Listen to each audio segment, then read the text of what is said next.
பிப்ரவரி 2ஆம் தேதி 2024 ஆரம்பிச்ச தாவேகா 2 வருஷ கட்சிக்கும் திமுகவுக்கும் போட்டின்னு சொன்னா ஏத்துக்க முடியுமா? தேமுதிக வந்து பார்த்தீங்கன்னா திமுக கூட்டணி முன்னர் கேப்டன் அவர்களோட ஆன்மா வந்து பார்த்தீங்கன்னா அவர்களை மன்னிக்காது அப்படின்ற மாதிரி இது வந்து பார்த்தீங்கன்னா போத் பிஜேபின்னு இது பண்ணுறாங்க, டிவிக்கே இது பண்ணுறாங்க. விளையாட்டுத்துறைக்கு இது 2000 கோடி நிதி கொடுத்துருக்கு. எந்த கவர்மெண்ட்டுமே எனக்கு தெரிஞ்சு தமிழ்நாட்டில் கொடுத்தது கிடையாது. அதிமுக மேக்சிமம் 800 கோடிக்கு மேலே அவங்க கொடுத்தது கிடையாது.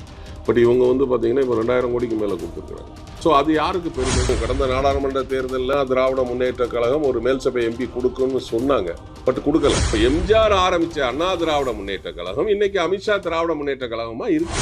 நான் சினிமாவில் பெரிய ஹீரோ, மாஸ் ஹீரோ, நான் ஆட்சியை பிடிச்சிருவேன். நீங்கள் எம்ஜிஆரை விட நீங்கள் பெரிய மாஸ் ஹீரோவா? அரசு தான் தடுக்குது, எங்களை வெளில வர விடாமல் பிளான் பண்ணுறீங்க, ஒடுக்க பார்க்குறீங்கன்ற மாதிரி செய்திகள்லாம் தொடர்ச்சியாக சொல்லிக்கிட்டு இருக்காங்க. சார் இது ஆமாம், டிவிக்கில் கையாளாதனத்துக்கு ஏதாவது யார் மேலாவது பழிய போடணும். 41 பேர் கரூரில் நீங்கள் இறந்ததுக்கப்புறம் ஒரு மாதம் ஆளே காணுங்க. உங்களுடைய படம் ஜனநாயகன், அதையே உங்களால் ரிலீஸ் பண்ண முடியலையே. நீங்கள் எப்படி ஆட்சியை பிடிப்பீங்க? நீங்கள் எப்படி மக்களை காப்பாற்றுவீங்க?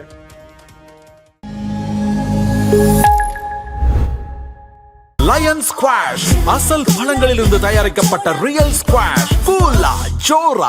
நேயர்களுக்கு வணக்கம். அரசியல் பல பரபரப்பான கட்டங்களை நோக்கி நகர்ந்து கொண்டு இருக்கிறது. அது குறித்து விவாதிக்க தேமுதிகவின் செய்தி தொடர்பாளர் மீசை ராஜன் அவர்கள் முன்னே இருக்கார். வணக்கம் சார். வணக்கம் ராஜவரன். நாதஸ் டிவி நேயர்களுக்கு அன்பு வணக்கம். எப்படி இருக்கீங்க? நல்லா இருக்கு சார். நீங்க எப்படி இருக்கீங்க? சூப்பரா இருக்கு. ரொம்ப நாள் கழிச்சு மீட் பண்றோம்னு நினைக்கிறேன். ஆமா சார், இப்போ தமிழக சட்டசபை தேர்தல் வந்துகிட்டு இருக்கு. தேமுதிக திமுக கூட்டணியில் இருக்காங்க. என்ன மாதிரி விஷயங்கள்லாம் நீங்க எதிர்பார்த்துட்டு இருக்கீங்க இப்போதைக்கு தமிழ்நாடு அரசியல்ல? இல்லை ஆக்சுவலி பார்த்தீங்கன்னா ரொம்ப நாளாகவே சொல்லிக்கிட்டு இருந்தாங்க. மீடியாவிலும் சரி, பத்திரிகையாளர்களும் சரி, ஒரு சரியான முடிவை உடனடியாக தேமுதிக எடுக்க மாட்டேங்காங்க. இங்கேயும் பேசிகிட்டு இருக்காங்க, அங்கேயும் பேசிக்கிட்டு இருக்காங்க. அப்படிங்கிற மாநாட்டுக்கு அப்புறமா அது அறிவிப்போன்னு சொன்னாங்க. அப்புறமா மாவட்ட செயலாளர்கள் கூட்டம் போட்டு எல்லாம் பேசி அதாவது ஒரு கூட்டணி அப்படிங்கிறது எல்லாராலும் விரும்பப்பட வேண்டும். கீழே இருக்கிற தொண்டர்களிலிருந்து மேலே இருக்கிற நிர்வாகி வரைக்கும் எல்லாருமே அந்த கூட்டணியை விரும்பணும். ஸோ அதனால தான் அவங்க எல்லாருக்கிட்டையும் கருத்து கேட்டு இவங்க ஒரு முடிவு எடுக்கிறதுக்கு இவ்வளோ காலதாமதம் ஆச்சு. இன்னொரு விஷயம் என்ன அப்படின்னு கேட்டிங்கன்னா, நம்ம கட்சி அங்கீகாரம் இந்த தேர்தலுக்கு அப்புறம் அதாவது முடிஞ்சிடும். அப்போ நமக்கு அடுத்த தேர்தலுக்கு அங்கீகாரம் வேணும் அப்படின்னா 8% வாக்கு வாங்கணும், அப்படி இல்லைன்னா 6 எம்எல்ஏ வேணும். ஸோ இதெல்லாம் கருத்தில் கொண்டு நம்மளுடைய மாவட்ட செயலாளர்கள், அணி நிர்வாகிகள், தொண்டர்கள், ஒன்றிய செயலாளர்கள், நகர செயலாளர்கள், பேரூர்கள் எல்லாருடையும் டிஸ்கஸ் பண்ணிவிட்டு ஒரு முடிவு எடுக்கணும். அதுக்கு இந்த காலதாமதம் ஆச்சு. அது தெரியாமல் எல்லாம் நீங்கள் அங்கே பேசுகிறீங்க, இங்கே பேசுகிறீங்க, அப்படி பேசுகிறீங்க, இப்படி பேசுகிறீங்க. இல்லை, ஒரு கட்சி அங்கீகாரம் பெறணும்னா இந்த விஷயங்கள்லாம் வேணும். அதுக்கு நம்ம ஒரு சரியான கூட்டணியில் போனால்தான் நமக்கு அந்த அங்கீகாரம் கிடைக்கும். அது கூட்டணி மக்களால் அங்கீகரிக்கப்பட்ட கூட்டணியாக இருக்கணும். ஸோ இன்னொரு விஷயம், உங்களுக்கே தெரியும், கடந்த நாடாளுமன்ற தேர்தலில் அண்ணா திராவிட முன்னேற்ற கழகம் ஒரு மேல்சபை எம்பி கொடுக்குன்னு சொன்னாங்க, பட் கொடுக்கல. ஒரு தலைவருக்கு அழகு என்னென்னா, பொய் சொல்லக்கூடாது, ஏமாற்றக்கூடாது, நம்பிக்கை துரோகம் பண்ணக்கூடாது. இந்த 3ஐயுமே ஐயா எடப்பாடியார் பண்ணியிருக்கார். நீங்க ஃபர்ஸ்ட் இல்லை சார், உங்களுக்கு முன்னாடி ஆல்ரெடி 2-3 பேர் லைன்ல இருக்காங்களா அந்த லிஸ்ட்ல? இல்லையே, அப்படி பார்த்தீங்கன்னா அம்மா அவர்கள் தான் முதல் ஜிகே. ஆமாம், அது கரெக்டு. ஏன்னா ஏற்றி விட்ட ஏனியே அவர் எட்டி மிதித்து உதச்சவராச்சே. அப்படிங்கும்போது அவர்கிட்ட நம்ம ஜாக்கிரதையாக தான் இருந்திருக்கணும். இதுக்கு முன்னாடி ஐயா ஜிகே வாசனுக்கு கொடுத்தாங்க, அடுத்து அன்புமணி ஐயாவுக்கு கொடுத்தாங்க, அடுத்து எங்களுக்கு தரேன்னு சொல்லியிருந்தாங்க. அப்போ அதை கொடுக்கணும்ல. அப்போ நீங்கள் பேசினபடி நடந்துக்கல. அப்புறம் எப்படி இப்போ நீங்கள் சாதாரணமாக ஒருத்தர் இருக்கிறீங்க, ஒரு விஷயத்துக்காக ஒருத்தர்கிட்ட நீங்கள் ஒரு உதவி கேட்குறீங்க, நீங்கள் வாங்க வாங்கிக்கிங்கன்னு சொல்கிறீங்க, நீங்களும் வீட்டுக்கு போகிறீங்க. அங்கே போனதுக்கப்புறம் கிடையாது போன்னு சொல்லிட்டாருன்னா நமக்கு எவ்வளவு கோபம் வரும், வருத்தம் வரும். அதுதான் இது யதார்த்தம். இது திராவிட முன்னேற்ற கழகத்தில் நாங்கள் உடனடியாக மேல்சபை எம்பி தரேன்னாங்க, சொன்ன மாதிரி அவங்க கொடுத்துட்டாங்க. புரியுதுங்களா? அதுவும் ஒரு காரணம். ஸோ இந்த மாதிரி ஒன்றுமே நம்ம காரணங்கள் இருக்குது. Okay sir. இப்போ திமுக சார்ந்த இடங்கள் பார்த்தீங்கன்னா பல குற்றச்சாட்டுகள் எதிர்த்தரப்பில் இருக்க என்டிஏ வச்சுட்டு இருக்காங்க, விஜய் அவர்களும் வச்சுக்கிட்டு இருக்காங்க. இதில் யார் பிரதான எதிர்கட்சியாக நீங்கள் நினைக்கிறீங்க? திமுகவுக்கு பிரதான எதிர்கட்சி அதிமுகவா இல்லைன்னா விஜய் அவர்களுடைய தேவைக்கா? அதாவது விஜய் சார் எப்போ பேசினாலும், எங்கே பேசினாலும் அதை வந்து இன்ஜெக்ட் பண்ணிகிட்டே இருக்கார். திமுகவுக்கு போட்டி நான் தான், ஒன்று திமுக இன்னொன்று தாவேகா அப்படின்னு தான் சொல்லிக்கிட்டு இருக்கிறாரு. அது அவர் வந்து இன்ஜெக்ட் பண்ணிகிட்டே இருக்கிறார். ஸோ வந்து பார்த்தீங்கன்னா என்னையை பொறுத்த வரைக்கும் கேட்டிங்கன்னா திமுகவுக்கு போட்டி அதிமுக தான் நான் சொல்லுவேன். ஏன்னா அந்த பாரம்பரியம்னு ஒன்று இருக்குல்ல கட்சிகளுக்கு வந்து கிட்டத்தட்ட நான் வந்து பார்த்திங்கன்னா 1972 ஆரம்பித்த கட்சி கிட்டத்தட்ட இன்றைக்கி வந்து பார்த்திங்கன்னா அது ஒரு 28 இது ஒரு 26 கிட்டத்தட்ட 54 வருஷம் மேலே உள்ள கட்சி. புரியுதுங்களா? அதிமுக வந்து இந்த மாதிரி இருக்குது. திமுக 1949 ஆரம்பித்த கட்சி, அதுக்கும் ஒரு பாரம்பரியம் இருக்குது. கிட்டத்தட்ட 75-76 வருஷம் கட்சி. 76 வருஷம் 54 வருஷம் கட்சிக்கு தான் போட்டியே தவிர பிப்ரவரி 2ஆம் தேதி 2024 ஆரம்பித்த தாவேகா 2 வருஷ கட்சிக்கும் திமுகவுக்கும் போட்டின்னு சொன்னால் ஏற்றுக்க முடியுமா? நீங்கள் யோசனை பண்ணி பாருங்கள். ஒரு பழமிக்க ஒரு பயில்வான் வந்து 2 பேர் பயில்வானாக இருக்கிறாங்க. ஒரு இப்போ படங்கள்லாம் நம்ம பார்த்துருப்போம். பழைய படங்கள்லாம் நாகேஷ் சார் வந்து ஒல்லி பிச்சானா இருப்பார். அவர் வந்து ஒரு பயில்வான்கிட்ட போய் சண்டை போடுவார். அப்படி தான் இந்த கதையும் இருக்குது. அது வந்து சினிமாவுக்கு சரிப்பட்டு வரும். பட் யதார்த்த கல நிலவரத்துக்கு அது வந்து சரிப்பட்டு வராது. இவர் சொல்லிக்கிட்டு இருக்கிறாரு நாங்கள் தான் வந்து நாங்கள் தான் வந்து திமுகவுக்கு போட்டி அப்படின்னு எல்லா இடங்கள்லையும் சொல்லிட்டு இருக்கிறாரு. பட் என்னை பொறுத்தவரை கேட்டிங்கன்னா அது வந்து திமுகவுக்கும் அதிமுகவுக்கும் போட்டி தான் இருக்கும். Okay sir. இதில் பல இடங்களில் வந்து பார்த்தீங்கன்னா இப்போது தேமுதிக வந்து பார்த்தீங்கன்னா திமுகவோட கூட்டணி முன்னே கேப்டன் அவர்களோட ஆன்மா வந்து பார்த்தீங்கன்னா அவர்களை மன்னிக்காது அப்படின்ற மாதிரி இது வந்து பார்த்தீங்கன்னா போத் பிஜேபின்னு இது பண்ணுறாங்க, டிவிக்கும் இது பண்ணுறாங்க. இவங்களுக்கு நீங்கள் என்ன சொல்லணும்னு நினைக்கிறீங்க? அதாவது அந்த காலத்தில் நம்மளுடைய முன்னோர்களே சொல்லிட்டு இருக்காங்க, அரசியலில் நிரந்தர நண்பனும் கிடையாது, நிரந்தர எதிரியும் கிடையாதுன்னு சொல்லிட்டு போயிருக்கிறாங்க. ஒவ்வொருத்தரும் ஒவ்வொரு மாதிரி பேசத்தான் செய்வாங்க. ஏன்னா இப்போ வந்து கட்சி ஆரம்பிக்கும் போது 2005 திமுகவுக்கு அதிமுகவுக்கு போட்டியாக தான் வந்து கேப்டன் அவர்கள் ஆரம்பித்தார். எனக்கு இரு பெரும் ஆளுமைகள் அதான் சொல்கிறேன். திரு கலைஞர் அவர்களும் அம்மையார் ஜெயலலிதா அவர்களும் இரு பெரும் ஆளுமைகள். அவங்க இருக்கும்போது தான் வந்து அவர் நேரடியாக வந்து களத்தில் வந்தார். மற்ற நடிகர்கள் வந்து அந்த ஆளுமைகள்லாம் இருக்கும்போதெல்லாம் அவங்க வரல. ஏன்னா திரு விஜய் ஆகட்டும், திரு கமல் சார் ஆகட்டும், இதெல்லாம் நிறைய நடிகர்கள் நம்ம உதாரணத்துக்கு எடுத்துக்கலாம். அவங்கெல்லாம் ஆளுமைகள் இருக்கும்போது வரலையே. ஸோ வந்து பார்த்தோம்னா ஆன்மா மன்னிக்காது அப்படின்னா நான் என்ன கேட்குறேன்னா, அரசியலில் வந்து 3 மாதத்துக்கு முன்னாடி திரு டிடிவி தினகரன் அவர்கள் திரு எடப்பாடி அவர்களை பேசாத பேச்சா இன்னைக்கு நாங்கள் 2 பேரும் அண்ணன் தம்பின்னு சொல்லி பேசிட்டு உட்காரலையா? 1.5 மாதம் முன்னாடி பொதுக்குழுவில் கூட வந்து பார்த்தீங்கன்னா எடப்பாடி சிஎம்மாக்கவான கட்சி ஆரம்பித்தேன் அதுக்கு நான் அப்படிலாம் வந்து பேசினவர். அப்போ இன்றைக்கி வந்து ஒன்றா இணைஞ்சிட்டாங்க. அதே மாதிரி நம்மளுடைய சின்ன ஐயா டாக்டர் அன்புமணி ராமதாஸ் ஐயா அவர்கள் வந்து டயர் நக்கின்னு சொன்னார், அடிமைகள்னு சொன்னார். போய் இவங்களுடைய அதிமுக அமைச்சர்களுடைய ஊழலை போய் கவர்னர்கிட்ட போய் பெட்டிஷன் கொடுத்தாரு, மனு கொடுத்தாரு. ஸோ இன்றைக்கி அவர் அதிமுகவில் போய் கூட்டணி போகலையா? ஸோ இவங்கெல்லாம் பேசுகிறாங்களே. அப்போ வந்து ஆன்மா மன்னிக்காதுன்னா நான் என்ன கேட்குறேன்னா, இதே கேப்டன் அவர்கள் நீங்களே பார்த்துருப்பீங்க. அவர் வந்து கலைஞர் மறைவிற்கு அப்போ இங்கே இல்லை, வெளிநாட்டில் இருந்தார். அப்போ மருத்துவ இதுக்காக அவர் வெளிநாட்டில் இருந்தவர் கொட்டும் பனியிலையும் டிசம்பர் மாதம் ஐ திங்க் நினைக்கிறேன், பனியில் நைட்டு 2 மணிக்கு வந்துட்டு 1:30-2 மணிக்கு வந்துட்டு வீட்டுக்கு கூட போகாமல் நீங்களே பார்த்துருப்பீங்க அந்த வீடியோவில். கலைஞருடைய சமாதிக்கு தான் போனார். அதே மாதிரி அங்கே வந்து ஒரு பேட்டி கொடுக்கும்போது கூட கலைஞரை பற்றி சொல்லும்போது கூட அழுதுகிட்டு தான் அவர் பேட்டி கொடுத்தார். அந்த இறப்பு செய்தி கேட்டோன்னே அந்த அழுதுகிட்டே அந்த வீடியோ வெளியிட்டிருந்ததுமே ரொம்ப அப்போ அவர் வந்து கலைஞர் மேலே எவ்வளோ நன்மதிப்பு வச்சுருந்தார். அதே மாதிரி வந்து பார்த்திங்கன்னா திருமணத்தையே வந்து கேப்டனுக்கு நடத்தி வைத்தவரே ஐயா கலைஞர் அவர்கள் தான். ஸோ சில அரசியல் முரண்பாடுகள் அந்த நேரத்தில் இருந்தது. அது ஒரே மாதிரி இருக்கும், கண்டினியூஸாக இருக்கும் அப்படிங்கிறது நம்ம பார்த்துருக்குறோம். அரசியலில் பெரியாருக்கும் அண்ணாக்கும் இல்லாத முரண்பாடா, ராஜாஜிக்கும் காமராஜருக்கும் இல்லாத முரண்பாடா, அப்புறம் எல்லாருமே ஒன்றா இணைஞ்சிலாம் செயல்படலையா? ஸோ இவங்க சொல்லுவாங்க ஆன்மா கூட மன்னிக்காது, கேப்டனுடைய ஆன்மா கூட மன்னிக்காது அப்படின்னு. நான் இன்னொரு விஷயமும் சொல்கிறேன். இதே கேப்டனுடைய மறைவிற்கு 72 குண்டு முழங்க அரசு மரியாதையோட வந்து அடக்கம் செய்யப்பட்டது. வந்து அம்மையார் ஜெயலலிதாவுக்கோ வேறு யாருக்கோ அவ்வளவு அம்மையாருக்கெல்லாம் வந்து 42 குண்டா 28 குண்டா தான் சொன்னாங்க. பட் கேப்டன் அவர்களுக்கு திரு ஸ்டாலின் ஐயா முதலமைச்சர் அவர்கள் காலையில் வீட்டுக்கு வந்தோன்னா முதல் மலர் வளையம் அவருடைய மலர் வளையம் தான். அடக்கம் செய்யும்போது கடைசி மலர் வளையம் ஐயா ஸ்டாலினுடைய மலர் வளையம் தான். ஸோ இன்னும் சொல்ல போனால் கேப்டன் அவர்களை எல்லாருக்கும் பிடித்தமானவர். வந்து அதே மாதிரி எல்லாருக்கும் உதவி செஞ்சுருக்கிறார். அது நிறைய சொல்லலாம். என்னை ஆளுகின்ற முதலமைச்சருக்கும் கூட உதவி செஞ்சுருக்கலாம். திரு உதயநிதி ஸ்டாலினுக்கு கூட உதவி செஞ்சுருக்கலாம், திரு அழகிரிக்கு கூட உதவி செஞ்சுருக்கலாம். அதே மாதிரி வந்து கலைஞர் அவர்களுக்கு இப்போ 1996 வந்து பார்த்தீங்கன்னா அந்த 50வது சினிமாவில் 50 வருஷம் இருந்தார்னு சொல்லிட்டு அவருக்கு வந்து விழா எடுத்து தங்கப்பேனாலாம் கொடுத்தாரு.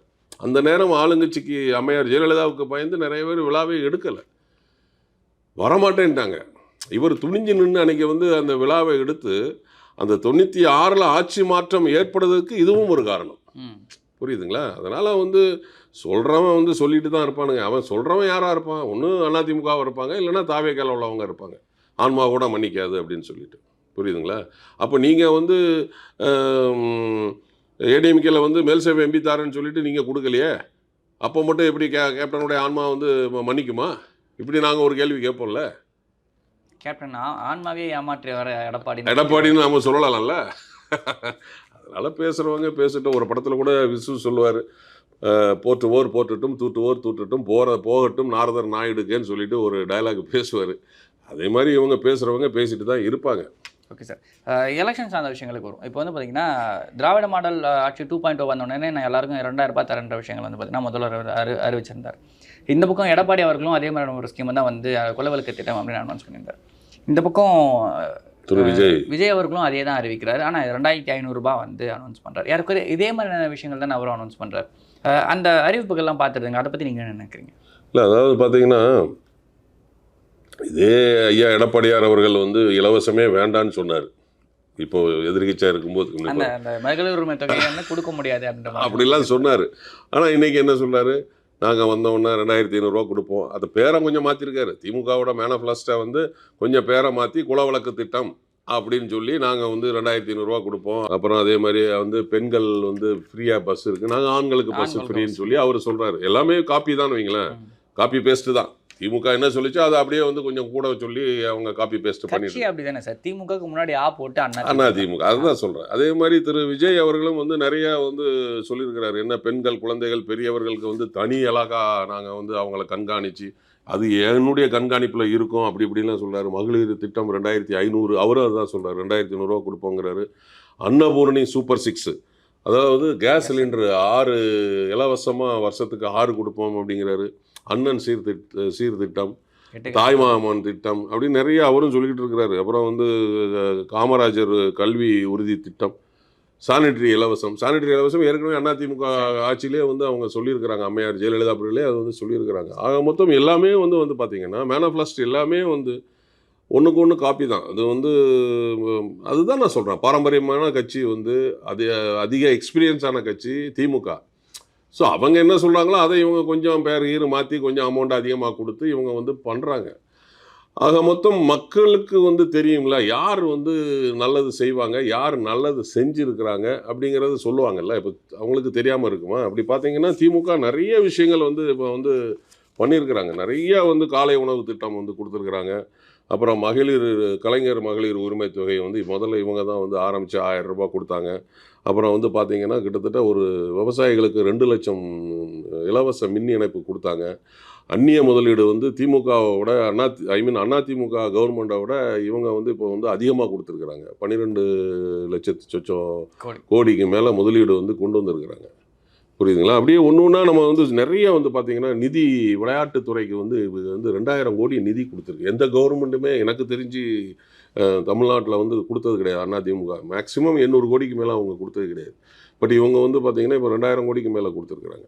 இப்போ வேர்ல்டு லெவலில் வந்து செஸ் போட்டிலாம் இங்கே தான் நடத்தியிருக்காங்க. இந்தியாவிலே வந்து பார்த்திங்கன்னா வந்து தமிழ்நாட்டில் தான் இங்கே தான் செஸ் ஒலிம்பியாட்டுன்னு வந்து நடத்துனாங்க. அவங்க கிட்டத்தட்ட 60 கண்ட்ரி கலந்துக்கிட்டாங்க. ஸோ அது யாருக்கு பெருமை? இப்போ தமிழ்நாட்டுக்கு தானே பெருமை. வெளிநாட்டிலேருந்து வந்து இவங்க வந்து பண்ணுறாங்க, அது வந்துட்டு தமிழ்நாட்டுக்கு ஒரு பெருமை. ஸோ வெளிநாட்டுக்காரங்களாம் தமிழ்நாட்டில் நடக்குது அப்படின்னா தமிழ்நாடு எங்கே இருக்குது அப்படின்னா அது இந்தியாவில் இருக்குது. ஸோ இப்போ அது இந்தியாவுக்கு ஒரு பெருமை, தமிழ்நாட்டுக்கு அதை விட ஒரு பெருமை. அப்படி நிறைய வந்து சொல்லிட்டு போகலாம். அதே மாதிரி வந்து பார்த்திங்கன்னா 11.19% பொருளாதார வளர்ச்சி தமிழ்நாட்டில் ஏற்பட்டிருக்கு இந்த திமுக கவர்மெண்ட்னால. புரியுதுங்களா? அதே மாதிரி வந்து நிறைய சொல்லிட்டு போகலாம். வந்து புதுமை பெண் திட்டம், தமிழ் புதல்வன் திட்டம், நான் முதல்வன் திட்டம், விடியல் பயணம். ஸோ நிறைய மகளிர் சுய உதவி குழுக்கு நிறையா பண்ணியிருக்கிறாங்க. ஸோ வந்து இதெல்லாம் அதெல்லாம் நம்ம லிஸ்ட் எடுத்தோம்னு வச்சுக்கங்களேன், ஒன்றுக்கும் ஒவ்வொரு லிஸ்ட் எடுத்தோம்னா ஒரு கன்சாலேட்டிவ் ஓட் பேங்க் அதுலேயே வந்துடும். இப்போ வந்து கலைஞர் உரிமை தொகை வந்து 1,31,00,000 கொடுத்துருக்குறாங்க. ஸோ அது ஒரு கன்சல்ட் ஓட் பேங்க் வரும். ஸோ அதே மாதிரி காலை உணவு திட்டம் சுமார் 20 லட்சம் குழந்தைகளை கொடுத்துருக்காங்க. அந்த 20 லட்சம் குழந்தைகளுடைய வீட்டில் இருக்கிற பெற்றோர்களுடைய ஓட்டு அப்படியே வரும். ஸோ அதே மாதிரி புதுமை பெண் திட்டத்தில் கிட்டத்தட்ட வந்து பார்த்தீங்கன்னா 6,95,000 பேர் கொடுத்துருக்குறாங்க. அதே மாதிரி தமிழ் புதல்வன் திட்டத்தில் 5,40,000 பேர், நான் முதல்வன் திட்டத்தில் சுமார் 50 லட்சம் பேர், விடியல் பயணம் வந்து எத்தனையோ கோடி போட்டிருக்கிறாங்க. ஸோ இதே மாதிரி மக்களை தேடி மருத்துவம் பார்த்தீங்கன்னா 2 கோடி பேர். ஸோ இப்படியே பார்த்தீங்கன்னா ஒரு கால்குலேஷன் போட்டிங்கன்னா ஒரு கன்சாலேட் ஓட்டு வரும். அதுபோக வந்து அவங்களுடைய ஓட் பேங்க் வேறு இருக்குது, திமுகவோட ஓட் பேங்க் இருக்குது, அதுபோக கூட்டணியுடைய ஓட் பேங்க் இருக்குது. ஸோ இதெல்லாம் நீங்கள் வந்து கால்குலேட் பண்ணி பார்த்தீங்கன்னா நிச்சயமாக அடுத்து திமுக தான் வரும், அது மாற்றுக்கிறதே கிடையாது. ஸோ எங்கள் அந்நியார் எடுத்த முடிவு நாங்கள் வந்து சரியான முடிவுன்னு தான் சொல்லுவோம். அப்போ நீங்கள் கூட கேட்கலாம் அதிமுக வராதான்னு. அதிமுக வர்றதுக்கு வாய்ப்புகள் ரொம்ப கம்மி. ஏன்னு கேட்டிங்கன்னா ஒரு கூட்டணி உருவாகும் போது தொண்டர்கள், நான் முதல்ல சொல்லியிருக்கிறேன், தொண்டரில் இருந்து மேலே இருக்கிற நிர்வாகிகளுக்கும் விருப்பம் வரணும். இப்போ திமுகவோட நாங்கள் கூட்டணி போனோம், எந்த ஒரு சலசலப்புமே இல்லையே. இப்போ அதே இது வந்து அமமுக வந்து அதிமுக பிஜேபியோட கூட்டணி போகும்போது அந்த கட்சியோட துணை பொதுச் செயலாளர் திரு மாணிக்க ராஜா அவர்கள் கட்சி விட்டு போயிட்டாரு. ஸோ அதே மாதிரி சசிகலா அவர்களோட போய் சேர்ந்திருக்காங்க. இப்போ சமீபத்தில் அதுதான் சொல்கிறேன் நான், நிறைய பேர் கட்சி விட்டு போனாங்க, நிறைய பேர் வந்து அதிமுகவிலிருந்து தாவேகாவுக்கு போயிட்டாங்க. ஏன் திரு செங்கோட்டையன் அவர்கள் போனார், எவ்வளோ பெரிய ஒரு அனுபவம், ஜேசிடி கூப்பா கிருஷ்ணன் அவர்கள் எவ்வளவு பெரிய அரசியல் அனுபவம் உள்ளவர்கள். அப்போது நீங்கள் ஒரு கட்சியையே கட்டமைக்க முடியலையே, நீங்கள் எப்படி ஒரு கூட்டணியை கட்டமைச்சு உங்கள் கூட்டணி வெற்றி பெறும்னு நீங்கள் சொல்லுவீங்க? நீங்கள் ஒரு 2 எம்பியை அறிவிக்கிறதுக்கே, ஒரு மேல் சபை 2 எம்பியை அறிவிக்கிறதுக்கே நீங்கள் தனியாக முடிவெடுக்க முடியாமல் டில்லிக்கு போயிட்டு பேசிட்டு வந்ததில் முடிவெடுக்கிறீங்க திரு எடப்பாடியார் அவர்கள். அப்போ எம்ஜிஆர் ஆரம்பித்த அண்ணா திராவிட முன்னேற்ற கழகம் இன்னைக்கு அமித்ஷா திராவிட முன்னேற்ற கழகமாக இருக்குது. எந்த ஒரு இதுவும் உங்களால் தனிப்பட்ட முறையில் ஒரு டிசிஷன் எடுக்க முடியலையே. உங்கள் தொண்டர்கள், உங்களுடைய நிர்வாகிகளே உங்ககிட்ட வந்து என்ன சொல்கிறது, ஒரு ஒரு ஒரு திருப்தியாக இல்லையே, அதிருப்தியில் தானே இருக்கிறாங்க. அப்போ எப்படி நீங்கள் வந்து ஜெயிப்பீங்க, அதிமுக வெற்றி பெறும் அப்படின்னு என்ன கணக்கு நீங்கள் போடுறீங்க? ஆனால் இந்த கணக்குகள்லாம் ஒரு பக்கம் இருக்கிறப்போ வந்து பார்த்தீங்கன்னா தொடர்ச்சியான ஒரு வாதங்களை வந்து அதிமுக தரப்பு சொல்லிட்டு இருக்காங்க. என்னன்னு பார்த்தீங்கன்னா திமுக இன்னும் ஆட்சியை பிடிச்சதே இல்லை அப்படின்னு சொல்லி. இப்போ சமீபத்தில் விஜய் அவர்களும் அதே தான் சொல்கிறது தஞ்சாவூரில். 2வது வாட்டி திமுக வந்து ஆட்சி பிடிச்சது இல்லை, அவங்க அப்பாவாலேயே முடியல அப்படின்ற மாதிரி ஸ்டேட்மெண்ட்லாம் வந்து அவர் சொல்கிறார். இதெல்லாம் நீங்கள் எப்படி பார்க்குறீங்க சார்? அதாவது அது சொல்கிறது தான். அப்போ வந்து அதிமுக வந்து தொடர்ந்து எம்ஜிஆர் இருக்கும்போது 3 தடவை ஆட்சி பிடிச்சாங்க, புரியுதுங்களா? அது வந்து சொல்கிறது சொல்ல தான் செய்வாங்க. அது கேட்குறவங்க வந்து கேனப்பையில் இருந்தால் கேப்ப மழை பெஞ்சுதுன்னு சொல்ல தான் செய்வாங்க, புரியுதுங்களா? அது வந்து அவர் விஜய் சார் வந்து சொல்லிட்டு தஞ்சாவூரில் நீங்கள் சொன்ன மாதிரி சொல்ல தான் செய்வார். அடுத்து அவங்க அப்பாவே வர முடியலை, இவர் வர முடியல. அப்பா வந்து ஒரு போட்டியில் ஜெயிக்கலை அப்படின்னா பையன் வந்து அந்த போட்டியில் ஜெயிக்காமல் இருப்பாரா? நீங்கள் அதை கம்பேரிசன் பண்ணுங்கள். அப்படி பார்த்தா கூட்டணி இன்டாக்டாக வச்சிருக்காருல சார். ஸ்டாலின். இப்போ பெர்ஃபெக்டாக இருக்குங்க. நான் என்ன சொல்கிறேன்னா, கடந்த சட்டமன்ற தேர்தலில் ஆட்சியில் கிடையாது, அதிகாரத்தில் கிடையாது, அப்போவே ஒரு கூட்டணியை, ஒரு 13-12 கட்சி கூட்டணியை வந்து கட்டமைச்சு வச்சுருந்தாரு. இன்றைக்கி ஆட்சியில் இருக்கிறாங்க, அதிகாரத்தில் இருக்கிறாங்க. இப்போ எவ்வளவு பெர்ஃபெக்டாக அவங்க கூட்டணியை கட்டமைச்சு வச்சுருக்கிறாங்க. நீங்கள் வந்து 2024 அதிமுகவில் எங்கே கூட்டணி இருந்தது? பாராளுமன்ற தேர்தலில் கூட தான் தேமுதிக முட்டு கொடுக்கலன்னா அன்றைக்கி அதிமுகவோட நிலைமை என்ன ஆயிருக்கும்? பாராளுமன்ற தேர்தலில், கடந்த பாராளுமன்ற தேர்தலில் 7 இடங்களில் வந்து நீங்கள் 3வது இடத்துக்கு போயிட்டீங்க. பிஜேபி கூட்டணி 2வது இடத்துக்கு வந்துச்சு. அன்னைக்கு சூழ்நிலையில் தேமுதிக உங்கள் கூட கூட்டணிக்கு வரலன்னா மேலும் ஒரு 7 சீட்டு போயிருந்திருக்கோம். கிட்டத்தட்ட ஒரு 14 சீட்டு 15 சீட்டு வந்து நீ 3வது இடத்துக்கு போயிருப்பா, டெபாசிட் கிடைச்சிருக்காது. க்ளோஸ் எனாஃப் டிஎம்கேக்கு வந்தது வந்து பார்த்தீங்கன்னா விஜய் பிரபாகரன் அவர்கள் தான் விருதுநகர் தொகுதியில். அதுதான் சொல்கிறேன். ஆப்போசிட். ஆமாம், வெறும் 3000 ஓட்டு, 4000 ஓட்டு, 4000 ஓட்டுகள். வேற எங்கேயுமே ஏடிஎம்கே லீட் பண்ண முடியலையே. அப்போ நீ வந்து அவ்வளோ பெரிய கட்சின்னு சொல்கிறல்ல, நாங்கள் தான் வந்து பெரிய கட்சி, நாங்கள் இதெல்லாம் பண்ணுறோன்னா, நீ அன்னைக்கு கிட்டத்தட்ட 39 தொகுதியில் வந்து தம்பி விஜய் பிரபாகரன் 2வது பிளேஸுக்கு வந்த மாதிரி நீங்கள் எங்கேயாவது அவ்வளோ ஓட்டு வாங்கினீங்களா? கிட்டத்தட்ட ஒரு 4400-600 ஓட்டு வித்தியாசத்தில் தானே அவர் வந்து வெற்றி வாய்ப்பை இழந்தார். நீங்கள் அந்த மாதிரி டச் பாயிண்டில் வந்தீங்களா? எல்லாமே வந்து 80,000, 70,000, 60,000, 1,00,000 ஓட்டில் தானே நீங்கள் வந்து டிஃப்ரென்சேஷன் பண்ணீங்க. அப்போ நீங்கள் அப்போவே உங்களை வந்து அன்னைக்கு காப்பாற்றி முட்டு கொடுத்தது வந்து யாருன்னு கேட்டிங்கன்னா தேமுதிக தான். அப்போ நீங்கள் அந்த கட்சியை நீங்கள் எப்படி வந்து கட்டுக்கோப்பாக வச்சு கூட்டணியை கையில் வச்சுருக்கணும். ஸோ வந்து நீங்கள் வந்து அதிமுக சொல்லும் நாங்கள் வந்துடுவோம், ஆட்சியை பிடிச்சிருவாங்க. திரு விஜய் சார் வந்து நாங்கள் ஆட்சியை பிடிச்சிருவோன்னு சொல்லுவாங்க. நான் என்ன சொல்கிறேன், உங்களுடைய ஃபேஸ் வேல்யூ பாப்புலாரிட்டியை வச்சு மட்டுமே அரசியல் பண்ண முடியாது திரு விஜய் சார். நான் வந்து சினிமாவில் பெரிய ஹீரோ, மாஸ் ஹீரோ, நான் ஆட்சியை பிடிச்சிருவேன். நீங்கள் எம்ஜிஆரை விட நீங்கள் பெரிய மாஸ் ஹீரோவா? ஏற்கனவே நான் சொல்லியிருக்கிறேன், எம்ஜிஆருக்கு இவர் தான் அப்படின்னு சொல்லிட்டு செங்கோட்டையன்லாம் சொல்கிறாங்க சார். அது வந்து இப்போ போன இடத்துல சொல்லணும். இப்போ வந்து நம்பியாருன்னு சொல்லுவார், நமக்கு தெரியுமா? போகும்போது எம்ஜிஆர்னு சொல்லியிருப்பார். இப்போ அங்கே இருக்கிற நடக்கிற பிரச்சனைகள் எல்லாம் பார்க்கும்போது நம்பியாருன்னு கூட சொல்லலாம், அது நமக்கு தெரியாது. எம்ஜிஆருக்கே வந்து 27 வருஷம் அடுத்த கட்சியில் அனுபவம். அவருடைய சொந்த கட்சியில் 72 அக்டோபர் 10 ஆரம்பித்து அவர் ஆட்சி பிடிச்சது வந்து 77 ஜூன் 30. அவருக்கே 32 வருஷம் ஆச்சு மொத்தம் அரசியலில். நீங்கள் கட்சி ஆரம்பித்து 2 வருஷத்தில் நான் தான் முதலமைச்சர் ஆக முடியுமா? ஆகத்தான் விட்டுருவாங்களா? இல்லை, அதுக்கான வேலைகள் ஏதாவது செய்கிறாரா விஜய்னு? செய்யலையே. இப்போது கேப்டன் அவர்கள் வந்து பார்த்தீங்கன்னா 2006 தேர்தலின் போது ஒரு சில வாக்குறுதிகள் சொல்லியிருந்தார். கறவை மாடுகள்லாம் கொடுக்குறேன், வீட்டுக்கு வீடு ரேஷன் வந்து நான் வந்து வீட்டுக்கு வீடு கொண்டு வந்து டெலிவரி பண்ணுற மாதிரி விஷயங்கள். அது அப்போதைக்கு சாத்தியப்படலாம். 2011 காலகட்டத்தில் கூட்டணியில் ஆட்சியில் வந்தோன்னா கறவை மாடுகள் கொடுத்தாங்க. அது 2016 அதிமுக ஜெயிக்கிறதுக்கு ஒரு பெரிய யூஸ்ஃபுல்லாக இருந்துச்சு. அதே மாதிரி வந்து வீட்டுக்கு வீடு ரேஷன் திட்டம்ன்ற மாதிரி விஷயம் இப்போது வந்து தமிழக முதல்வர் தாய்மானவர் திட்டம் சொல்லிட்டு வயது முதிர்ந்தவர்களுக்கு மட்டும் கொடுத்துக்கிட்டு இருக்காங்க. அப்போ ஒரு விஷனரி பிளானாக அவர் வச்சிருந்தது. இப்போ அவர் காலதாமதமாக நடந்தாலும், அவர் இல்லாதப்போ நடந்தாலும், மற்ற ஆட்சிகள் வந்தாலுமே அதை எடுத்து நடத்துகிறாங்க. அந்த மாதிரி எந்த ஒரு ஸ்கீமே அனௌன்ஸ் பண்ணலன்னு ஒரு கேள்வி இருக்கு. ஆமாங்க, நான் என்ன சொல்கிறேன், நீங்கள் அதுதான் சொல்கிறேன். நீங்கள் வந்து சும்மா அடுத்தவங்களை திட்டிகிட்டே நம்ம வந்துட்டு ஃபேஸ் வேல்யூ வச்சுக்கிட்டே வந்து நம்ம ஆட்சி பிடிச்சிரோம்லாம் கிடையாது. அதுக்கு நீங்கள் ஒரு ஃபவுண்டேஷன் போடணும், ஒரு ஃபண்டமெண்டல் வேணும். இப்போ திரு கேப்டன் அவர்கள் வந்து ஆரம்பத்தில் நடிகராக இருக்கும்போதே மன்றத்து மூலமாக நிறைய உதவிகளை ஆரம்பத்திலேருந்தே செஞ்சுட்டு வந்தார். அவர் வாங்குகிற சம்பளத்திலே ஒரு பகுதியை வந்து நலிந்த கலைஞர்களுக்கு கொடுத்துட்டு இருந்தார். அவர் வாங்குகிற சம்பளத்திலேருந்து நிறைய வந்து கல்வி உதவித்தொகை கொடுத்தாரு, மருத்துவ உதவி கொடுத்தாரு, எத்தனையோ விஷயங்களை வந்து கேப்டன் பண்ணிக்கிட்டு இருந்தார். புரியுதுங்களா? பட் அவர் கட்சி ஆரம்பிக்கணும்லாம் அவர் பண்ணவே இல்லை. பட் இவர் வந்து கட்சி ஆரம்பிக்கணும்னு ஒரு விஷயத்தில் வந்து தான் வந்து திரு எஸ்ஏசி அவர்களை இவரை வந்து இந்த மாதிரி டைவர்ட் பண்ணி கொண்டு போனது. அதுவும் 2015க்கு பிறகு தான். அவர் நடிக்க வந்து 92 நாளைய தீர்ப்பு ஃபஸ்ட்டு படம். ஸோ ஆனால் நீங்கள் ஸ்கீம் வந்து எப்போ எக்ஸ்ப்ளாய்ட் பண்ணிங்கன்னா 2015க்கு அப்புறம் தான் பண்ணினேன் விஷயம். ஓரளவு நீங்கள் பீக்குக்கு வந்ததுக்கப்புறம் நம்ம அரசியலுக்கு வந்தால் நல்லாயிருக்கும்னு அவர் எஸ்ஏசி வந்து இவரை டைவர்ட் பண்ணி 2015க்கு மேலே தான் வந்து அவர் வந்து உதவித்தொகையெல்லாம் கொடுக்க ஆரம்பித்தார். பட் கேப்டனை பொறுத்த வரைக்கும் அவர் 1978 ஃபஸ்ட்டு படத்துலேருந்தே அவர் கொடுக்க ஆரம்பித்தார். அதுக்கு முன்னாடியே அவர் கொடுத்தார். அவர் வந்து ரைஸ் மில்லில் இருக்கும்போதும் சரி, சென்னைக்கு இருக்கும்போது பானன் பிராட் அவருக்கு வந்து அந்த ஹெல்பிங் டெண்டன்சி இருந்தது. பட் விஜய் சாருக்கு அப்படி கிடையாது. அடித்து சொல்லலாம், தான் சார்ந்த சினிமாவுக்கே ஒன்றும் செய்யாத திரு விஜய் சார் மக்களுக்கு எப்படி செஞ்சிருவார்? அது என்னுடைய கொஸ்டின் மார்க். உங்களாலேயே உங்களை காப்பாற்ற முடியல. செப்டம்பர் 27 41 பேர் கரூரில் வந்து நீங்கள் இறந்ததுக்கப்புறம் வந்து ஒரு மாதம் ஆளே காணுமே. உங்களுடைய படம் ஜனநாயகன், அதையே உங்களால் ரிலீஸ் பண்ண முடியலையே. புரியுதுங்களா? ஜனநாயகனே உங்களால் ரிலீஸ் பண்ண முடியல. உங்கள் தொழிலே உங்களால் வந்து ஒன்றும் சரி கட்ட முடியலையே. நீங்கள் எப்படி வந்து ஆட்சியை பிடிப்பீங்க? நீங்கள் எப்படி மக்களை காப்பாற்றுவீங்க? பேசி படத்தையே வாங்கி தர முடியாத அவர் நிதி எப்படி வாங்கி தருவார்? அதுதான் சொல்கிறேன் நான். ஒரு சென்சார்லேயே வந்து உங்களால் சென்சார் சர்டிஃபிகேட் வாங்க முடியலையே.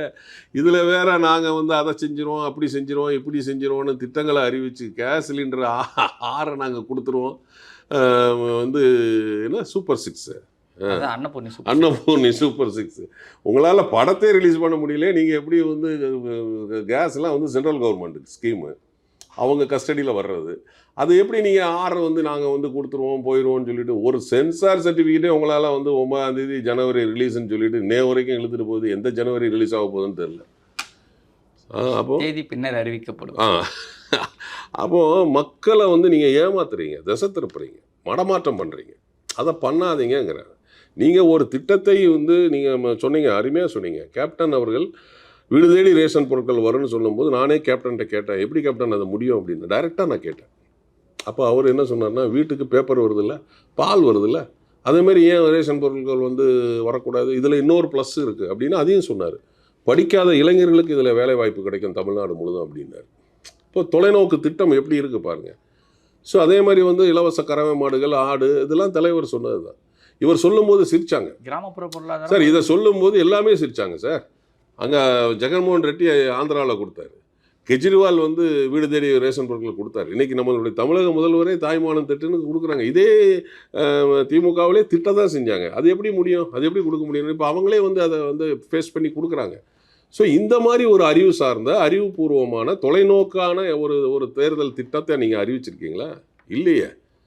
சும்மா காப்பி அடித்து அதிமுக திமுகவை காப்பி அடித்து அது இவ்வளோ நாளாக அதுக்கு எதிரான ஒரு அரசியல் பேச்சுக்களை தான் தொடர்ச்சியாக அவங்க கட்சி எடுத்துருந்துச்சு. இலவச பஸ் மாதிரி ஓசி பஸ் நாங்கள் கேட்ட மாட்ட விஷயம் சரி, மாதம் 1000 ரூபாய் நாங்கள் கேட்ட மாட்ட விஷயமா சரி, இவ்வளோ நாள் இதை இப்படி ஆப்போசிட்டாக பேசுகிறேன். இப்போ திடீர்னு மாற்றி எப்படி பேசுறதுன்னு ஒரு கேள்வி வருதுல்ல. ஆமாங்க, அதுதான் சொல்கிறேன் நான். இதுதான் தேர்தல் அரசியல்.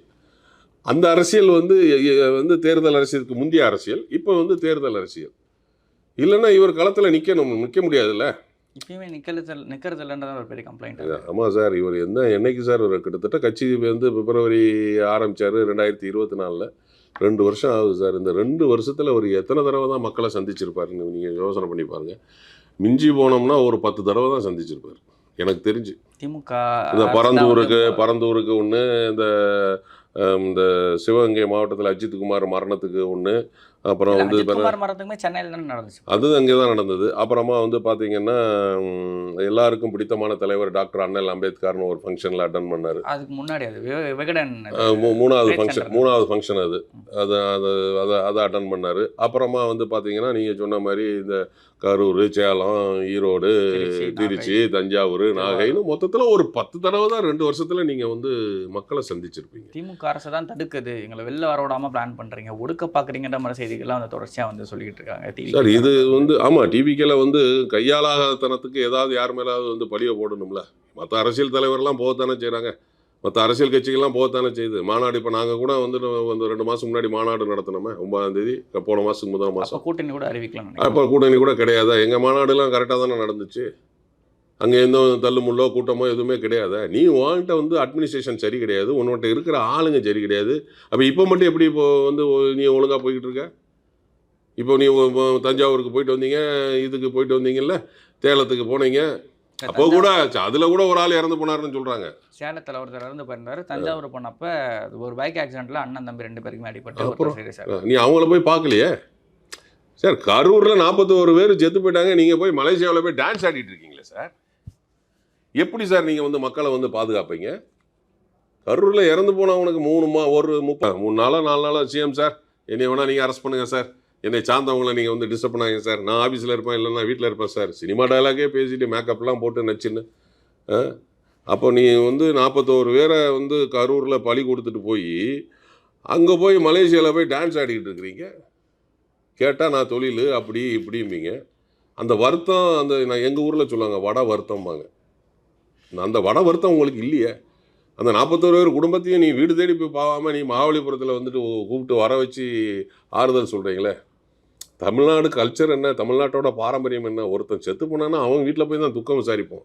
நம்மளாம் இருக்கோம்னா இறந்தவங்க வீட்டுக்கு போய் தான் நம்ம துக்கம் விசாரிப்போம், கூப்பிட்டு நம்ம துக்கம் விசாரிக்க மாட்டோமே.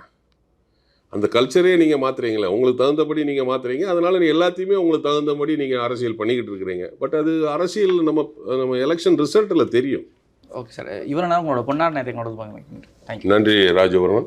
நாதஸ் யூடியூப் நேயர்களுக்கு நன்றி. மீண்டும் ஒரு நல்ல நேரத்தில் உங்களை சந்திக்கிறேன். நேற்று, இன்று, நாளை, என்றுமே நான் உங்கள் நடிகர் மீசை ராஜேந்திரன். நன்றி, வணக்கம்.